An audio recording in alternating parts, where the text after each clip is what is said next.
វិញចេះបេនតូប្រកួតជាមួយនឹងម៉ូតាសាចប់ភ្លាមស្រាប់តែបង្ហោះសារបែបនេះ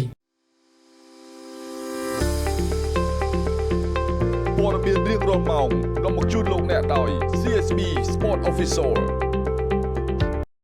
មិនធម្មតាទេបេនតូផ្ដួលជើងខ្លាំងអេរ៉ង់ម៉ូតាសាត្រឹមតែទឹកទី1ម៉ូតាសារូបនេះគឺគេប្រកួតតំណាងឲ្យគុនខ្មែរបេនតូចំណាយពេលត្រឹមតែ2នាទីជាងតែប៉ុណ្ណោះវាមួយកែងធ្ងន់ធ្វើឲ្យម៉ូតាសាវងវែងវងវាន់ពេញសងវៀនតែម្ដងក្រោយការប្រកួតចប់បេនតូ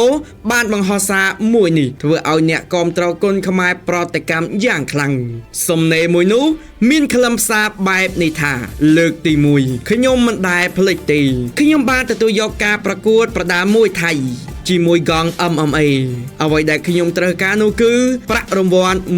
$10,000ចំឡើងប្រកួតនៅលើសង្វៀនគុនខ្មែរប៉ុន្តែបេនតូថាប្រកួតនៅលើវិញ្ញាសាមួយថៃទៅវិញយ៉ាងមិនចេះសង្វៀនគ្រុឌបានរំសាយចោលការប្រកួតទាំងអស់របស់កីឡាករថៃនៅលើសង្វៀនគ្រុឌគុនខ្មែរគឺកីឡាករដាប់មនភូមិផាងមួងត្រូវបានខកខានប្រកួតជាមួយនឹងកីឡាករម៉ូតាសាជំនួសវិញដោយបេនតូប៉ុន្តែបេនតូនេះហាត់មួយថៃដដែលនឹងវាតំណាងឲ្យមួយថៃហើយនិយាយពាក្យមួយថៃពេញមាត់ទាំងដែលខ្លួនប្រកួតនៅលើសង្វៀនគុនខ្មែរចុះប្រិមិត្តយើងវិញមានមតិយ៉ាងណាដែរបាទបេនតូគួរតែមកប្រកួតនៅលើសង្វៀនយើងម្ដងទៀតអត់បើមកប្រកួតនិយាយពាក្យថាមួយថៃពេញមាត់ថាប្រកួតលើវិញ្ញាសាមួយថៃអញ្ចឹងបងប្អូនយើងកុំភ្លេចចូលរួមខមមិននៅខាងក្រោមនេះសូមអរគុណ